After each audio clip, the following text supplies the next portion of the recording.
Welcome my dear students and friends. 2025-এর মাধ্যমিক পরীক্ষার আজ ভূগোল বিষয়ের পরীক্ষা ছিল।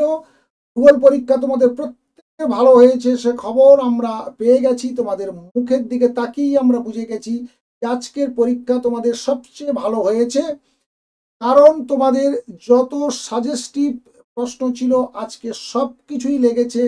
তাই তোমরা ভীষণ খুশি, ভীষণ ভালো পরীক্ষা দিয়েছো।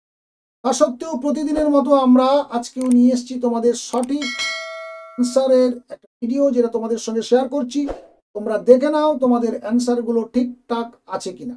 সেই সঙ্গে জানিয়ে রাখি আগামী দিন আমাদের জীবন বিজ্ঞান পরীক্ষা তোমাদের রয়েছে, সেই কারণে আমাদের এই চ্যানেলে জীবন বিজ্ঞানের 10টি সেট রয়েছে। সেই 10টি সেট তোমরা একটু দেখে নিতে পারলে আজকে শর্ট প্রশ্ন আর প্র্যাকটিস করতে হবে না। সেই সঙ্গে 2 মার্কের এবং 5 মার্কের প্রশ্ন দুটো দেওয়া আছে, ছবি মাত্র দুটো বলা আছে, সেগুলো চটপট দেখে না। চলো দেখে নিই আজকের প্রশ্নের উত্তরগুলো কি ছিল, ঠিকঠাক তোমরা লিখেছো কিনা। দেখো, প্রথম যে প্রশ্নটি ছিল সেটা ছিল মিলেট শস্য কোনটি চিহ্নিত করতে বলেছে, এটা হবে রাগী। 2 নম্বরে ছিল ভারতের প্রথম কাপড়ের কল, এটা হবে ঘুষুরি। 3 নম্বরে ছিল কলকাতা দিল্লি সংযোগকারী জাতীয় সড়ক পথ, এটা হবে NH2। এটা নিয়ে একটু কনফিউশন থাকতে পারে, NH2 বর্তমানে নেই নাম, এটা NH19 হয়ে গেছে। আর অনেকে যারা 44 লিখেছো, 44টা আছে দীর্ঘতম, সেটা উত্তর এবং দক্ষিণে বিস্তৃত। ভারতের উপগ্রহ চিত্র প্রকাশ করে ইসরো, ঠিকই লিখেছো। বর্ষাকালে ভরা কটালের সময় সমুদ্রের জল প্রবল বেগে নদীর মোহনা দিয়ে প্রবেশ করে, তাকে বলা হয় বানডাকা। নিম্নলিখিতগুলির মধ্যে পরিবেশে সর্বাধিক ক্ষতিকারক দূষক পলিথিন। আয়তন অনুযায়ী ভারতের ক্ষুদ্রতম কেন্দ্রশাসিত অঞ্চল, এটা লাক্ষাদ্বীপ। দিহং দিবং লোহিত নদীর মিলিত প্রবাহের নাম ব্রহ্মপুত্র। হিমালয়ের সরলবর্গীয় উদ্ভিদের উদাহরণ পাইন। যে প্রাকৃতিক প্রক্রিয়ায় মাটি শিলাস্তর অভিকর্ষের টানে উচ্চভূমির ডাল বরাবর নিচে নেমে আসে, তাকে বলা হয় পুঞ্জিত ক্ষয়। পাখির পায়ের মতো বদ্বীপ দেখা যায় যে নদীর মোহনায়, মিসিসিপি, মিসৌরি। দক্ষিণ গোলার্ধের সমুদ্র স্রোত বাম দিকে বিক্ষিপ্ত হয় পৃথিবীর আবর্তনজনিত কারণের জন্য। অধক্ষেপণের একটি উদাহরণ হবে স্লিট। ক্যারিবিয়ান সাগরে সৃষ্ট ঘূর্ণাবর্তকে বলা হয় হেরিকেন। শুদ্ধ অশুদ্ধ যাওয়ার আগে আরেকবার জানিয়ে দিই, আমাদের চ্যানেলে যারা নতুন তারা অবশ্যই চ্যানেলটিকে সাবস্ক্রাইব করে নেবে, পাশে থাকা বেল আইকনে ক্লিক করে অল নোটিফিকেশন অন করে নেবে আগামী বছরের HS মাধ্যমিক প্রিপারেশনের সুবিধার জন্য। চলো দেখে নিই শুদ্ধ অশুদ্ধ কি ছিল। ভূপৃষ্ঠ সংলগ্ন বায়ুস্তর প্রধানত উত্তপ্ত হয়, এটা কি ছিল? শুদ্ধ। ভূবৈচিত্র্য সূচক মানচিত্রে ভূমিভাগের দূরত্ব মানচিত্রের দূরত্বের অনুপাত, এটাও ছিল শুদ্ধ। সিমেন্ট কারখানা থেকে উৎপাদিত বর্জ্য পদার্থ বায়ু দূষণ ঘটায়, এটাও বায়ু দূষণ অবশ্যই ঘটায়, শুদ্ধ। উল্কাপিণ্ড স্ট্র্যাটোস্ফিয়ার স্তরে পুড়ে ছাই হয়, এটা অশুদ্ধ। এটা হবে মেসোস্ফিয়ার স্তর। শুক্ল ও কৃষ্ণপক্ষের অষ্টমী তিথিতে সমুদ্রে মরা কটাল হয়, অর্থাৎ এটা অশুদ্ধ।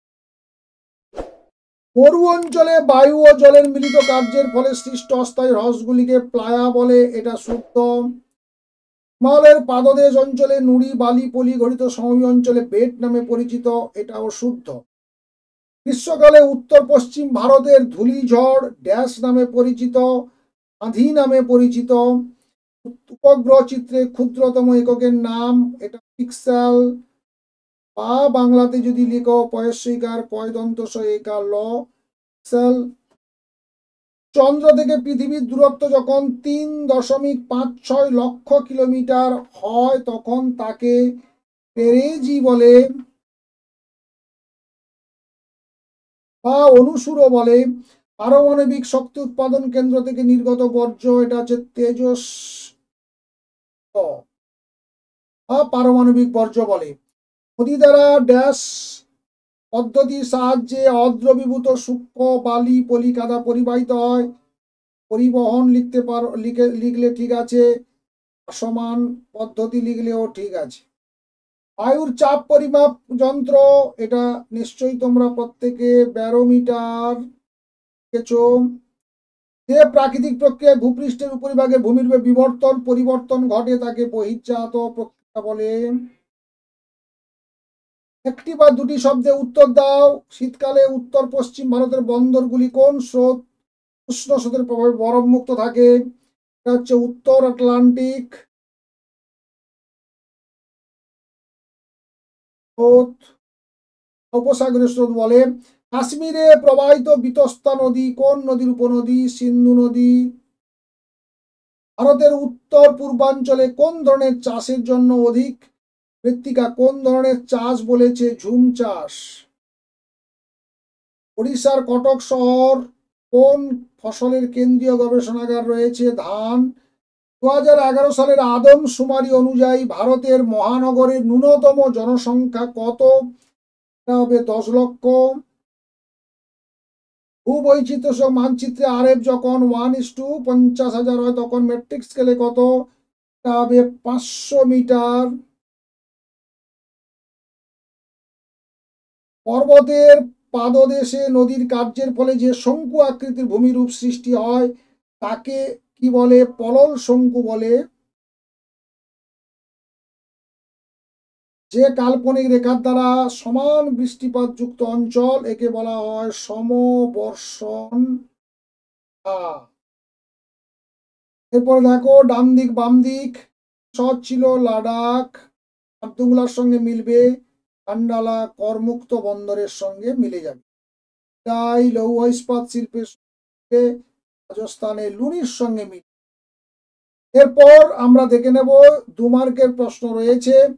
2 মার্কের প্রশ্নগুলো দেখো, খুব সুন্দর প্রশ্ন। একেবারে যেগুলো চাইছিলে সেগুলোই এবছর এসে পৌঁছে গেছে। অনেকটা ম্যাথের প্রশ্ন, যদিও ম্যাথে কিছুটা বিতর্কিত 2-3টে প্রশ্ন ছিল। যারা এই প্রশ্নটিকে স্ক্রিনশট করে রেখে দিতে চাও আগামী দিনে তারা রাখতে পারো। এই ছিল আমাদের আজকের জিওগ্রাফি পেপারের এমসিকিউ এসএকিউ এর সঠিক উত্তরের ভিডিও। ছোট্ট ভিডিও চটপট দেখে নিয়েছো নিশ্চয়ই। আশা করি বুঝতে পেরে গেছো কতটা পেতে চলেছো। ভালো থাকবে, সুস্থ থাকবে, শুভকামনা থাকলো আগামী আরো 2টি দুর্দান্ত পরীক্ষার জন্য। অবশ্যই আজকে ভিডিওগুলো দেখতে ভুলবে না, জীবন বিজ্ঞানের ভিডিওগুলো সেকশনগুলো দেখতে ভুলবে না। দেখা হচ্ছে নেক্সট ভিডিওতে আগামীকাল। Thank you.